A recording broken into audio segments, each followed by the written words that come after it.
శ్రీ మాముళ్ళమ్మ తల్లి జ్యోతిష్యాలయం. ప్రేమించిన వారు దూరం కావడం, భార్యాభర్తల మధ్య గొడవలు, అత్తాకోడళ్ల మధ్య సమస్యలు, పెళ్లి కుదరకపోవడం, విద్య, ఉద్యోగం, వ్యాపారం, చెడు ప్రయోగాల నివారణ మొదలగు ఎటువంటి సమస్యలకైనా పరిష్కారం చూపగలరు. స్త్రీ పురుష వశీకరణ 100% గ్యారంటీ. విదేశాలలో ఉన్న వారికి వాట్సాప్ కాల్లో జాతకం చెప్పబడును. గురూజీ రామకృష్ణ శాస్త్రి. Cell number 9949667583. మంచి హస్తవాసి ఉన్న గురూజీ ఒకసారి కాల్ చేస్తే మీకే తెలుస్తుంది. ఓం శ్రీమాత్రే నమః. ఛానల్లోకి స్వాగతం అండి.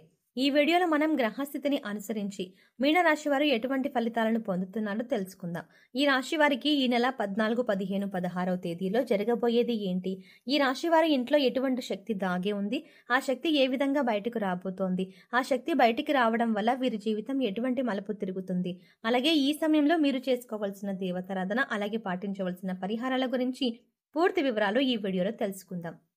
కానీ అంతకంటే ముందుగా మీరు కనుక మన ఛానల్ని ఇప్పటి వరకు సబ్స్క్రైబ్ చేసుకోకపోతే సబ్స్క్రైబ్ చేసుకొని పక్కనే వచ్చిన బెల్ ఐకాన్ నొక్కి ఆల్ సెలెక్ట్ చేసుకుంటే మేము ఇలాంటి వీడియోస్ అప్లోడ్ చేయగానే ముందుగా మీకు నోటిఫికేషన్ వస్తుంది.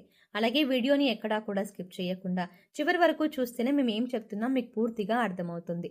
అలాగే మీ ఫ్రెండ్స్ అండ్ ఫ్యామిలీ మెంబర్స్లో మీనరాశి వారు ఎవరైనా ఉంటే మర్చిపోకుండా ఈ వీడియోని షేర్ చేసుకోండి. ఇక వివరాల్లోకి వెళ్తే మీనరాశి రాశి చక్రంలో 12వ రాశి. పూర్వభాద్ర నక్షత్రం 4వ పాదం, ఉత్తరాభాద్ర నక్షత్రం 1, 2, 3, 4 పాదాలు, రేవతి నక్షత్రం 1, 2, 3, 4 పాదాల వారు మీనరాశికి చెందిన వారై ఉంటారు. ఈ రాశికి అధిపతి గురువు.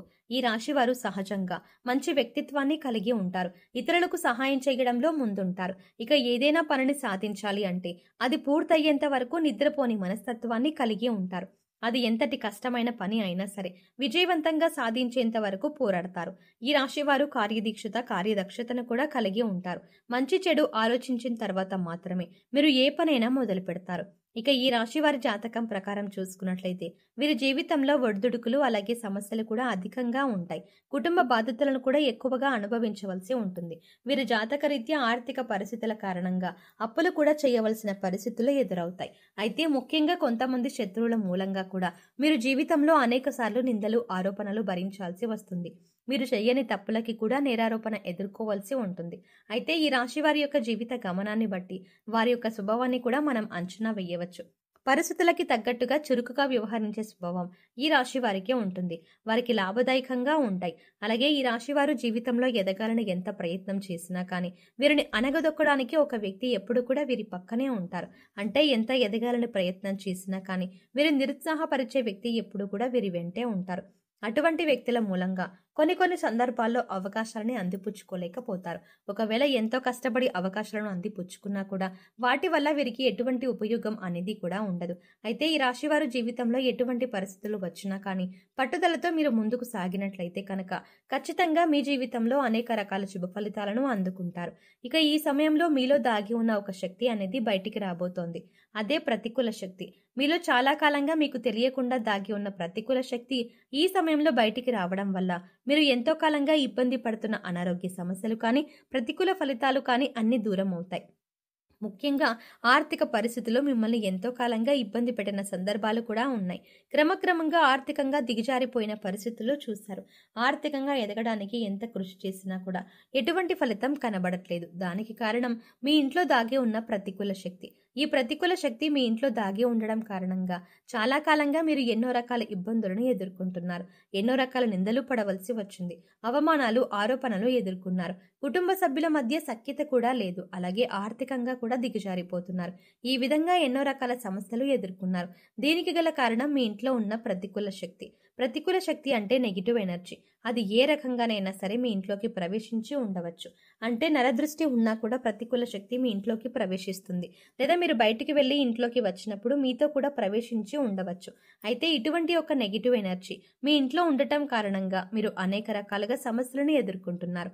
అయితే ముఖ్యంగా ఇన్ని సమస్యలకి కారణం తెలుసుకుంటేనే మీ సమస్యలకి పరిష్కారం దొరుకుతుంది. దీనికి ఒకే ఒక కారణం మీ ఇంట్లో ఉన్న నెగిటివ్ ఎనర్జీ. అయితే ఈ సమయంలో మీ ఇంట్లో ఉన్న నకారాత్మక శక్తి ఏదైతే ఉందో అది బయటకు రాబోతోంది. ఇక ఎప్పుడైతే ఈ నకారాత్మక శక్తి బయటకు వస్తుందో అప్పటి నుంచి మీకున్న దురదృష్టం అంతా తొలగిపోతుంది. మీరు ఎదుర్కొంటున్న సమస్యలన్నిటి నుంచి బయటపడతారు. అయితే ఈ సమయంలో మీరు చేయవలసిన దేవతారాధన, పాటించవలసిన పరిహారాల గురించి తెలుసుకుందాం. ఎప్పుడైతే మీ ఇంట్లో నుంచి నకారాత్మక శక్తి బయటపడుతుందో అప్పటి నుంచి మీరు ఈ సమయంలో ఉదయం సాయంత్రం కూడా ఇంట్లో ధూపం వేయండి. అలాగే ఒక మట్టి పాత్ర తీసుకొని దానిలో రాళ్ల ఉప్పు వేసి పైన చిటికెడు పసుపు చిటికెడు కుంకుమ వేసి ఒక 10 నుంచి 15 మిరియాలను ఉప్పు పైన వేయండి. ఇలా వేసిన మట్టి పాత్రను 2 చేతుల్లో పట్టుకొని అన్ని గదులు తిరగండి. అలాగే తిరిగినప్పుడు ఇంట్లో ఉన్న నకారాత్మక శక్తి బయటకు వెళ్ళిపోవాలి అని సంకల్పించుకోండి. తర్వాత మట్టి పాత్రను తీసుకుని వచ్చి హాల్లో ఎక్కడైనా ఒక మూల పెట్టేయండి. మర్నాడు ఉదయం లేచి ఆ ఉప్పును ఏదైనా పారే నీటిలో పడేయండి. లేదా ఏదైనా చెట్టు మొదట్లో కానీ లేదా బయట వాష్ ఏరియాలో వేసి నీళ్లు వదిలేయండి. తర్వాత కాళ్ళు చేతులు కడుక్కోండి. ఇంట్లోకి రండి. తర్వాత చక్కగా స్నానం చేసి దేవుడి దగ్గర దీపారాధన చేసి ఇంట్లో ధూపం వేయండి. ఇక ఎప్పుడైతే ఈ విధమైన పరిహారం చేస్తారో అప్పుడు ఇంట్లో ఉండే నకారాత్మక శక్తి అంతా బయటకు వెళ్ళిపోయి ఇంట్లోకి సకారాత్మక శక్తి అంటే దైవశక్తి ప్రవేశిస్తుంది.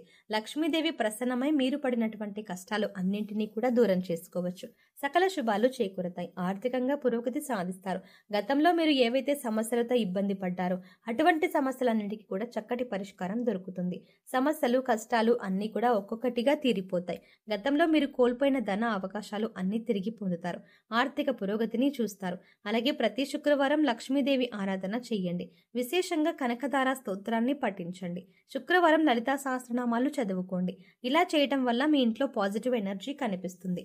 మీరు చేసే ప్రతి పని కూడా విజయవంతంగా పూర్తి చేస్తారు. తద్వారా ఆర్థిక పురోగతిని కూడా సాధిస్తారు. అలాగే ఎప్పుడైతే ఒక శక్తి బయటకు వెళ్ళిపోతుందో అప్పుడు మీరు పెట్టిన పెట్టుబడికి రెట్టింపు లాభాలు అనేవి పొందుతారు. దీనివల్ల ఆర్థిక పురోగతిని కూడా సాధిస్తారు. అలాగే ఉద్యోగానికి సంబంధించి మీకున్న ప్రతి సమస్యకి పరిష్కారం లభిస్తుంది. మీకున్న ప్రతి సమస్య కూడా సమాధానం దొరుకుతుంది. అనారోగ్య సమస్యల నుంచి బయటపడతారు. ఎప్పుడైతే నకారాత్మక శక్తి బయటకు వెళ్ళిపోతుందో ఎంతో కాలంగా ఇబ్బంది పడుతున్నటువంటి అనారోగ్య సమస్యలన్నీ కూడా తగ్గుతాయి. ఇకపై మీరు ఏ పని చేస్తున్నా కూడా మీ ఇష్టదైవ నామస్మరణ చేస్తూ ఉండటం వల్ల మీకు దైవబలం కూడా పెరుగుతుంది.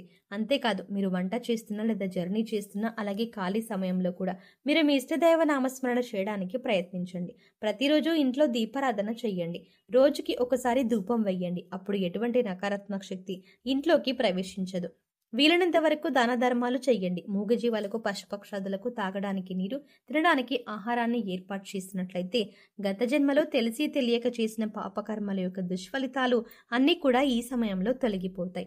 అంతేకాకుండా మీరు ఏదైనా నూతనంగా ప్రారంభించినప్పటికీ కూడా అది ఎలాంటి అడ్డు ఆటంకాలు లేకుండా దిగ్విజయంగా పూర్తవుతుంది అని చెప్పడంలో ఎలాంటి సందేహం లేదు.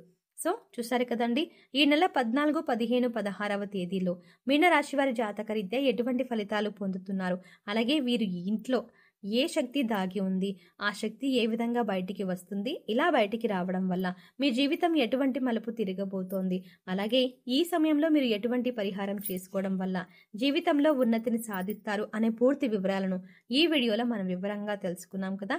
ఈ వీడియో మీకు నచ్చినట్లయితే లైక్ చేయండి. అలాగే మీ ఫ్రెండ్స్ అండ్ ఫ్యామిలీ మెంబర్స్లో ఎవరైనా మీనరాశి వారు ఉన్నట్లయితే వారితో ఈ వీడియోని షేర్ చేసుకోవడం మర్చిపోకండి. కానీ అంతకంటే ముందుగా మీరు కనుక ఇప్పటి వరకు మన ఛానల్ని ఇంకా సబ్స్క్రైబ్ చేసుకోకపోతే వెంటనే సబ్స్క్రైబ్ చేసుకొని పక్కనే ఉన్న బెల్ ఐకాన్ క్లిక్ చేసి అందులో ఆల్ అప్డేట్స్ సెలెక్ట్ చేసుకోవడం ద్వారా మేము చేసే ప్రతి వీడియో అప్డేట్స్ మీ మొబైల్కి ముందుగా నోటిఫికేషన్గా అందుతుంది. మరో చక్కటి వీడియోతో మళ్ళీ కలుద్దామండి. ఓం శ్రీమాత్రేయ నమః.